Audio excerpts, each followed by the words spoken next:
Okay, SA today, the new SAA, I feel that I don't know enough yet of how they want to go about it. But from just reading in the media, the first area I can talk about is the consortium that they want to combine the new SA with, which is the Takatso consortium. And Takatso is broken up into two parts, which is the global aviation owned by Gideon Novik and his airline called Lyft. And then the other one is Harith. Harith, at present in my research, I found PIC owns 30% of Harith. Now, the government owns, at this point in time, 100% of SAA. And the government also owns 100% of PIC. Now, if PIC owns 30% of Harith and Takatso eventually gets 51% of SAA, that still tells me that government is still the majority shareholder. So it's embedded. Exactly. So I see that as a conundrum for them, and I don't know how they're going to work that out. So that's the one part. The BE part and the affirmative action part is, it's unfortunate that they only want to limit it to people of color for the aircraft. The sad thing is there's very few people in the US, people of color, who have decided to become pilots. So you don't have enough. And the good record, or I should say excellent record, a flight record that SA has held over its more than 80 years of existence, is that they had about 5 accidents, you know, with aircraft accidents, and the rest has been really an excellent track record.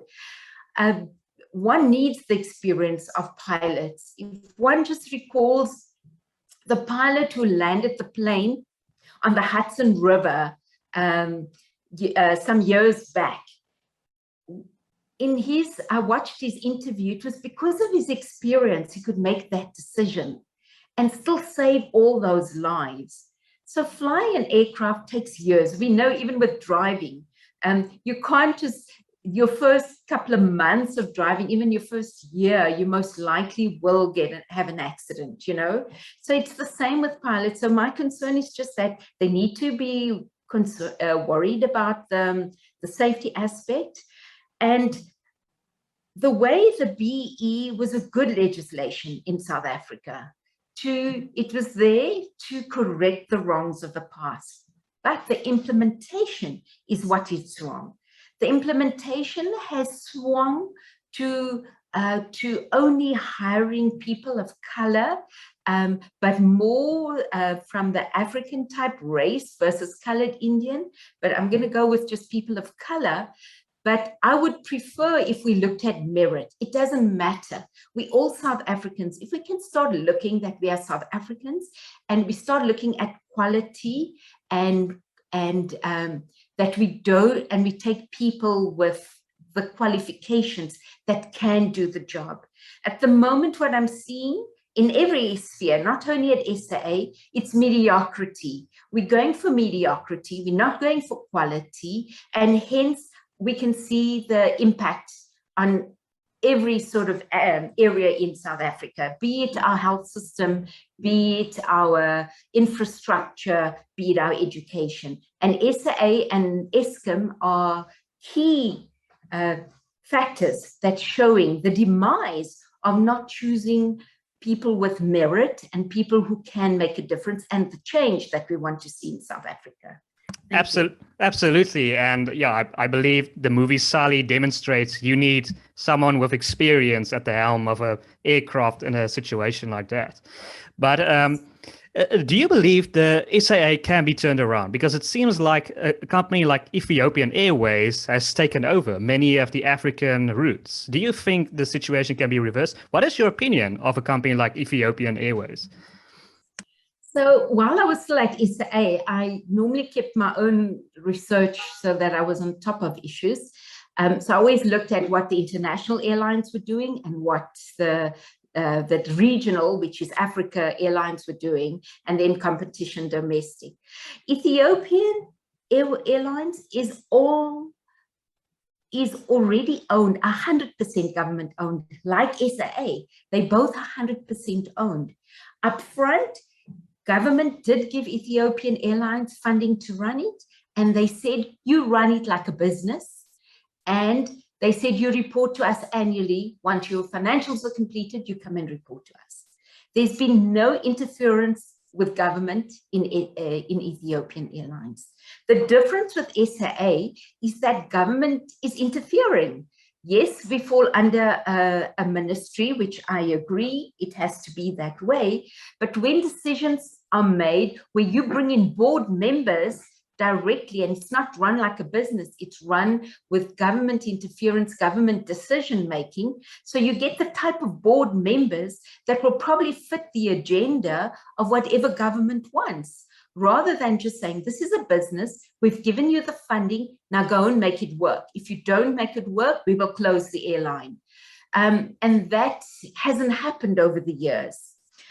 Also, in Ethiopian Airlines, if you go and research them, they have their staff all having grown up in the airline. So you don't become a CEO or an executive manager if you have not spent at least minimum 10 years in the organization. Lufthansa works on a similar principle, that their top executives have come through the airline, they've grown, they've understand the fundamentals of how that airline works. SAA, we've had the history of CEOs have come from everywhere, all over the world and all over different industries. The executives themselves have come from different industries. So they can never just come in, make decisions and run with it. They have to first learn how the airline works. They have to learn its policies, its procedures. And that has an impact on the people underneath who say, we've already recommended, here's a solution. If we do this, this will happen. Those solutions were pushed away. Yet in the media, it always says it's management. Middle management are the ones that are the cause of the problems. The problems are actually in that top tier because they haven't got the experience. So the question you're asking, can SAA be turned around? Look, having spoken to pilots and various staff while I was there and even after, because I still kept in touch with some of the pilots, they believe that we can turn it around.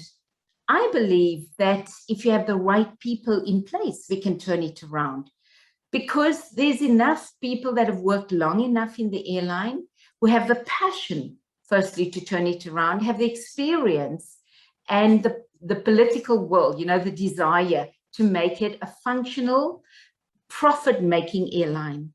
What we do know, and research confirms this, that no airline makes huge profits. Your margins are very small, 2%, 3%, but it's having to really manage each of your cost centers so much that you can make the profit. So for me, I would recommend to government that they, while this country has so many other challenges, government should just get out of that space. They should focus on the health system right now, which is far more priority being in a pandemic, and they should allow perhaps a private enterprise to take over it 100%.